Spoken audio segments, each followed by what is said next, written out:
ನಮಸ್ತೆ. ನಮಸ್ತೆ ಸರ್. ನಮಸ್ಕಾರ. ಚೆನ್ನಾಗಿದ್ದೀರಾ?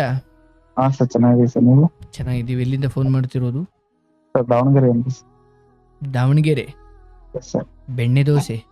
ಹೌದು ಸರ್. ಓಹೋಹೋ! ನಿಮ್ಮ ಕಡೆ ಡೈಲಿ ಅದು ಮನೇಲಿ ಮಾಡುವಂಥದ್ದಾ ಅಥವಾ ಆ ಆ ಜಿಲ್ಲೆಯಲ್ಲಿ ಫೇಮಸ್ಸು ಅಂತನಾ ಅದು? ಇಲ್ಲ ಸರ್, ಅದು ಫೇಮಸ್ ಸರ್, ಅದು ಬೆಣ್ಣೆ ದೋಸೆ. ನೀವು ಮನೇಲಿ ಡೈಲಿ ಏನು ಮಾಡಲ್ಲ? ಡೈಲಿ ಇಲ್ಲ ಸರ್. ಎಲ್ಲಿ ಸರ್ ಬೆಣ್ಣೆ ಹೊಂಚೋದು? ಅಂದ್ರೆ ಬೆಣ್ಣೆ ನಗರಿ ಸರ್ ಮಲ್ಲಿ ಸರ್. ಬೆಣ್ಣೆ ನಗರಿ. ಅದಕ್ಕೆ ಬೆಣ್ಣೆ ದೋಸೆ ಸೊ ಫೇಮಸ್. ಬೆಣ್ಣೆ ಉತ್ಪಾದನೆ ಜಾಸ್ತಿ ಅಂತನಾ? ಹೌದೌದು ಸರ್, ಬೆಣ್ಣೆ ದೋಸೆ ಫೇಮಸ್ ಇಲ್ಲ. ಕೊಟ್ರೇಶ್ವರ ಬೆಣ್ಣೆ ದೋಸೆ ಹೋಟೆಲ್. ಗ್ರೇಟ್. ಮನೇಲಿ ಏನು ಅಷ್ಟು ಬೆಣ್ಣೆ ದೋಸೆ ಅಂದ್ರೆ ಮನೇಲಿ ಮಾಡ್ತಾರೆ ಡೈಲಿ ಅಂತ ಏನಿಲ್ಲ? ಇಲ್ಲ ಸರ್, ಸಮಥಿಂಗ್ ಯಾವಾಗಲೂ ಅಮಾವಾಸ್ಯೆ ಹುಣ್ಣಿಮೆ ಬೆಣ್ಣೆಯಲ್ಲಿ ಹೊಂಚೋದು ಡೈಲಿ ಮಾಡಿದ್ರೆ. ಹೌದು ಸರ್. ಆಗ್ಲಿ, ಒಳ್ಳೇದಾಗ್ಲಿ. ಕಾರ್ಯಕ್ರಮ ಯಾವಾಗ್ಲಿಂದ ನೋಡ್ತಿದ್ದೀರಿ? ಸರ್ ಅಂದ್ರೆ ನೋಡ್ತೀವಿ ಸರ್ ಇನ್ಸ್ಟಾಗ್ರಾಮ್ ಅಲ್ಲಿ. ಅಲ್ಲಿ ಸ್ಪೀಚ್ ಒಳ್ಳೆ ತುಂಬಾ ಚೆನ್ನಾಗಿರುತ್ತೆ ಸರ್. Thank you. ಏನ್ ಮಾಡ್ಕೊಂಡಿರೋದು ನೀವು? ಹಾ ಸರ್. ಏನ್ ಮಾಡ್ಕೊಂಡಿರೋದು ನೀವು? ಸರ್ ನಂದು ಅಂದ್ರೆ M.Com ಮಾಡ್ತಿದ್ದೀನಿ ಸರ್. ಐ ಮೀನ್ ವಿದ್ಯಾರ್ಥಿನ ಕೆಲಸ ಮಾಡ್ತಿರೋರ? ಅಂದ್ರೆ ಕೆಲಸ ಮಾಡ್ಕೊಂತ ಓದ್ತಿದ್ದೀನಿ ಸರ್. ಓ, ಕೆಲಸ ಮಾಡ್ಕೊಂಡು ಓದ್ತಾ ಇದ್ದೀರಾ? ಹೌದೌದು ಸರ್. ಓ, ಸೂಪರ್. ಹೇಳಿ, ಏನಾದ್ರು ಹಂಚ್ಕೊಳ್ಳೋದಿದೆಯಾ? ಏನಿಲ್ಲ ಸರ್, ಸುಮ್ಮನೆ ಸಾಲದ ಸಮಸ್ಯೆಗಳಿದ್ದು ಸರ್. ಸಾಲ? ಹಾ ಸರ್. ಎಷ್ಟು ವರ್ಷ ನಿಮ್ಗೆ ಅಂದ್ರಿ? ಹಾ ಸರ್. ನಿಮ್ಗೆ ಎಷ್ಟು ವರ್ಷ ಅಂದ್ರಿ? ಸರ್ ನನಗೆ 27 ವರ್ಷ ಸರ್. 27 ವರ್ಷ. ಸಾಲ ನೀವೇ ಮಾಡ್ಕೊಂಡಿದ್ದ, ಅಪ್ಪ ಅಮ್ಮ ಮಾಡ್ಕೊಂಡಿದ್ದ? ಇಲ್ಲ ಸರ್, ಅಂದ್ರೆ ಮನೆ ಒಂದ್ ಸ್ವಲ್ಪ ಅಂದ್ರೆ ರಿಪೇರಿ ಮಾಡಿಸಿದ್ವಿ ಸರ್. ಅವು ಒಂದ್ ಸ್ವಲ್ಪ ಖರ್ಚುಗಳಿದ್ವು, ಹಾಗೆ ಓದಕ್ ಒಂದ್ ಸ್ವಲ್ಪ ಖರ್ಚು ಸರ್. ಹೌದು. ಅದ್ ಮಾಡ್ಕೊಂತಾನೆ ಅದ್ರಾಗ ನಮ್ಮ ಅಪ್ಪಾಜಿ ಒಂದ್ ಸ್ವಲ್ಪ ಅಂತ ತೀರ್ಕೊಂತೀವಿ ಸರ್. ಓ, ಯಾವಾಗ? 1 year ಆಯ್ತು ಸರ್. ಒಬ್ರೇ ಮಗನಾ? ಹೌದೌದು ಸರ್. ನಮ್ಮ ಮಗ ಈಗ ತಂಗಿರಿದ್ರಿ ಸರ್, ಇಬ್ಬರದು ಒಂದು ಮದುವೆ ಮಾಡಿಕೊಟ್ವಿ. ಇಬ್ರದ್ದು ಮದುವೆ ಆಗಿದೆ? ಹೌದೌದು ಸರ್. ನಿಮಗೆ 27 ವರ್ಷ. ಈಗ ನೀವು ಓದ್ಕೊಂಡು ಕೆಲಸ ಮಾಡ್ತಾ ಇದ್ದೀರಾ? ಹೌದೌದು ಸರ್. ಎಷ್ಟಿದೆ ಸಾಲ? ಸರ್ ಒಂದು 7 ಲಕ್ಷ ಇದೆ ಸರ್. 7 ಲಕ್ಷ? ಹಾ ಸರ್. ತಿಂಗಳ ಎಷ್ಟು ಕಟ್ಟಬೇಕು? ಇಲ್ಲ ಅಂದ್ರೆ ಸಂಘ ಬರುತ್ತೆ, ಧರ್ಮಸ್ಥಳ ಸಂಘ. ಮತ್ತೆ ಈ ಕಡೆ ಅಲ್ಲಿ ಬ್ಯಾಂಕ್ ಲೋನ್ಸ್.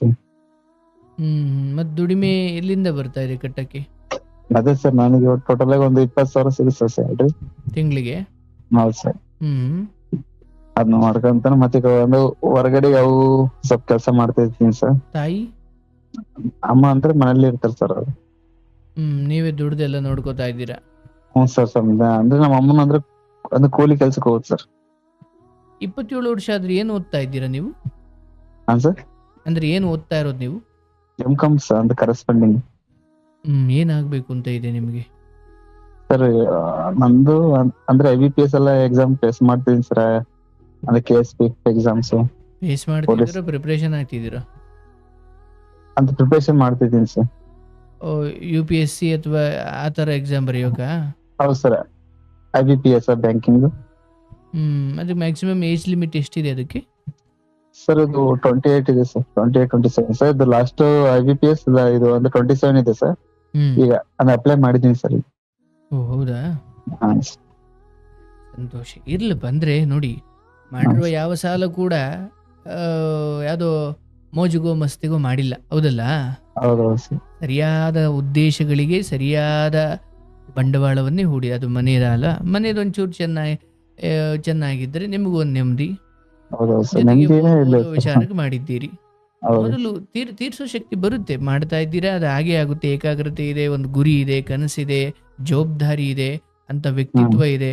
ಈ ವಯಸ್ಸಿಗೆ ಎಲ್ಲ ವಹಿಸ್ಕೊಂಡಿದ್ದೀರಾ, ಗ್ರೇಟ್. ಅದು ನಿಮ್ಮನ್ನು ಖಂಡಿತ ದಡ ಸೇರಿಸುತ್ತೆ. ಆದರೆ ನಾನು ಮಾಡಿರುವ ಇಷ್ಟು ಸಾಲವನ್ನು ಯಾವುದೋ ತಪ್ಪು ಉದ್ದೇಶಗಳಿಗೆ, ವೃಥಾ ಯಾವುದೋ ವ್ಯರ್ಥಕ್ಕೋಸ್ಕರ ನಾನು ಮಾಡಿಲ್ಲ, ಚಪಲಗಳಿಗೆ ನಾನು ಮಾಡಿಲ್ಲ ಅನ್ನೋ ಸಮಾಧಾನ ಮೊದಲು ತಂದುಕೊಳ್ಬೇಕು.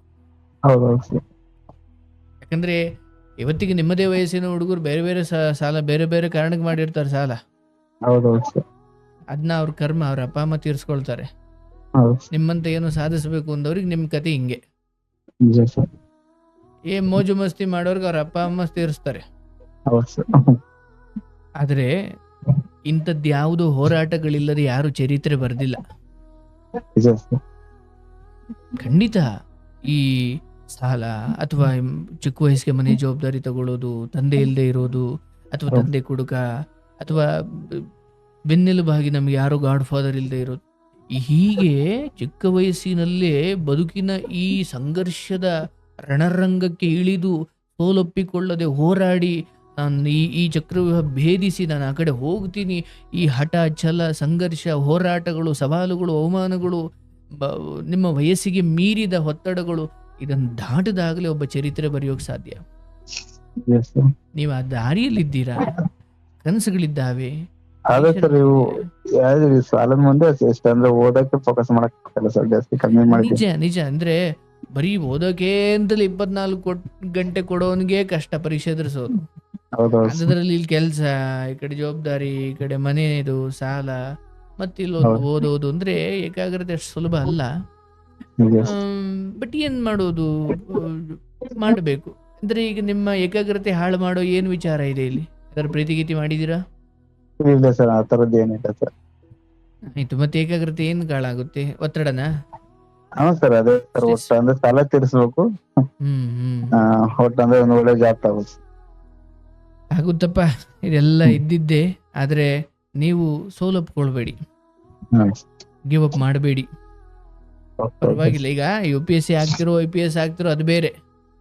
ಆದ್ರೆ ಏನೋ ಒಂದು ಹಾಗೆ ಆಗ್ತೀನಿ, ಎಲ್ಲರ ಮುಂದೆ ನಾನು ಎಲ್ಲ ರೀತಿಯಲ್ಲೂ ಬೆಳೆದು ನಾನು ಈ ಸಮಾಜಕ್ಕೆ ನನ್ನ ಶಕ್ತಿಯನ್ನು ತೋರಿಸ್ತೀನಿ ಅನ್ನೋ ನನಗೆ ಏನೋ ಪ್ರಿಪ್ರೇಷನ್ ಮಾಡ್ತಿದ್ದೀನಿ ಸರ್, ಅದು ಆಗ್ಲಿಲ್ಲ ಸರ್, ಆಗ್ಲಿಲ್ಲ ಅಂದ್ ಮಾತ್ರಕ್ಕೆ ಅದನ್ನು ಮಾಡಿದ್ರೆ ಮಾತ್ರ ಜೀವನ ಅಂತ ಅಲ್ಲ.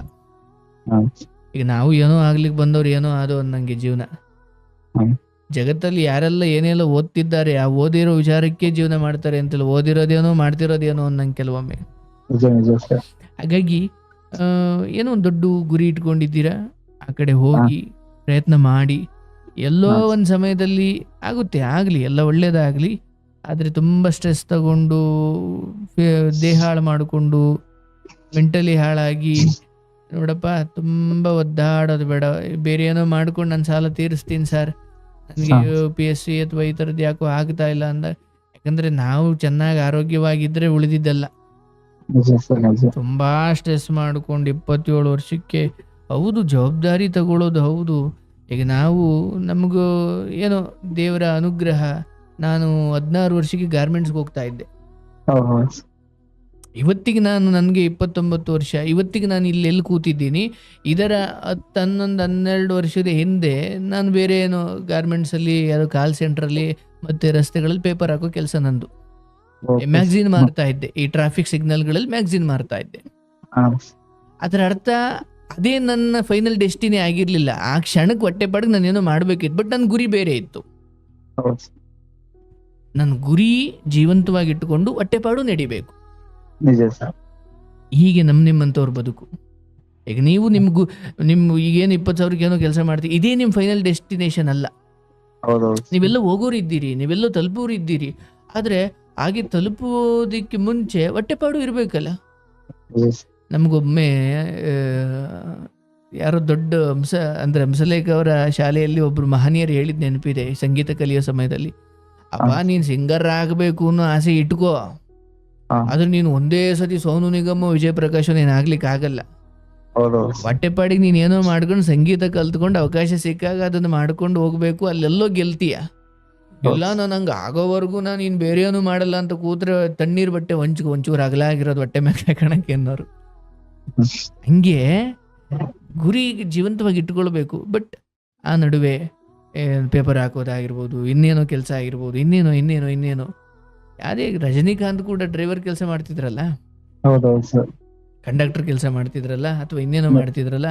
ಹಂಗೆ ನೀವು ಅಂಥವ್ರನ್ನೆಲ್ಲ ಕಣ್ಮುಂದೆ ಇಟ್ಕೊಳ್ಬೇಕು. ಬೆಳಗ್ಗೆದ್ರೆ ಅವರು ಏನು ಸುಮ್ಮನೆ ಹೋಗಿಲ್ಲಪ್ಪ, ಇವತ್ತು ಅದ್ಭುತ ಆಗಿ ಎಲ್ಲ ಮಹನೀಯರಾಗಿದ್ದಾರೆ, ಲೆಜೆಂಡ್ಗಳಾಗಿದ್ದಾರೆ ಅಂದರೆ ಯಾರೋ ರೆಡ್ ಕಾರ್ಪೆಟ್ಟಲ್ಲಿ ಬಂದು, ರೆಡ್ ಕಾರ್ಪೆಟ್ಟೆ ಸ್ಟಾರ್ಟಿಂಗ್ ಸಿಕ್ಕವ್ರು ಯಾರೂ ಉದ್ಧಾರ ಆಗಲ್ಲ.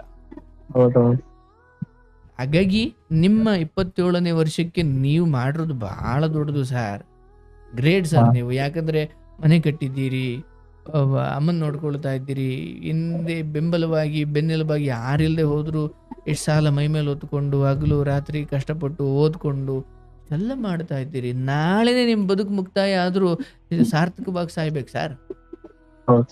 ಯಾಕಂದ್ರೆ ಏನೋ ತಾಯಿ ಕಣ್ಣೀರು ಹಾಕ್ಸಿ, ತಂದೆ ಕಣ್ಣೀರು ಹಾಕ್ಸಿ, ಪೊಲೀಸ್ ಸ್ಟೇಷನ್ ಮೆಟ್ಲು ಹತ್ಸಿ ಅಂತ ಕೆಟ್ಟ ಬದುಕನ್ನು ಬದುಕಿಲ್ಲ ಅಲ್ವೇ? ಇಲ್ಲ ಸರ್. ಹೆಮ್ಮೆಯಿಂದ ಇರಿ, ಓಕೆ ಡೈವರ್ಟ್ ಆಗಬೇಡಿ. ಬರೋ ಓಕೆ ಥ್ಯಾಂಕ್ ಕಾಲ ಬಂದಾಗೆಲ್ಲ ಸಮಯ ಆಗುತ್ತೆ. ಈಗ ನೋಡಿ, ಮದುವೆ ಸಮಯ ಬಂದಾಗ ಹುಡುಗಿ ನೋಡೋದು ಅದೆಲ್ಲ ಆಮೇಲೆ. ಹೌದು ಸರ್. ಸಾಲ ಇಟ್ಕೊಂಡು ಮದುವೆ ಆದ್ರೆ ಮೇಲೆ ಸಾಲ ತೀರ್ಸೋದು ಹೆಂಡತಿ ನೋಡೋದು ಅನ್ನಂಗೆ ಆಯ್ತದ ಆಮೇಲೆ. ಹೌದೌದು ಸರ್, ಅದು ಫಸ್ಟ್ ಡ್ರೀಮ್ ಸರ್ ಈಗ. ನಿಜ ನಿಜ. ಕಾಲ ಬರ್ಲಿ ಸರ್, ದೇವತೆ ಬರ್ತಾರೆ. ಹಾ ಇರ್ಲಿ, ಓಕೆ ಕೆಲಸ ಮಾಡಿಕೊಂಡು ಸ್ಟ್ರೆಸ್ಸು ಅಂತ ಅಂದ್ಕೊಳ್ಬೇಡಿ. ಬಟ್ ಹಾ. ಯಾವುದೋ ಒಂದು, ಈಗ ನೀವೇನೋ UPSC ಅಥವಾ ಇನ್ನೇನೋ ಮಾಡಬೇಕು, ನಿಜವಾಗ್ಲೂ ನನ್ನ ಕೈಲಿ ಆಗುತ್ತಾ ಆಗುತ್ತಾ ಆಗುತ್ತಾ ಅಂತ ಯಾರನ್ನೂ ಮೆಚ್ಚೋಕ್ಕೂ ಅಲ್ಲ ಅಥವಾ ಏನಕ್ಕೂ ಅಲ್ಲ, ನಿಮಗೆ ನೀವು ಅರ್ಥ ಮಾಡ್ಕೊಳ್ಳಿ. ಓಕೆ, ಆಗುತ್ತೆ ಅಂದ್ರೆ ಆಗುತ್ತೆ, ಇಲ್ಲಪ್ಪ ಆಗಿಲ್ಲ ಅಂದ್ರೆ ಒಪ್ಕೊಳಂಗಿರ್ಬೇಕು ನಾವು.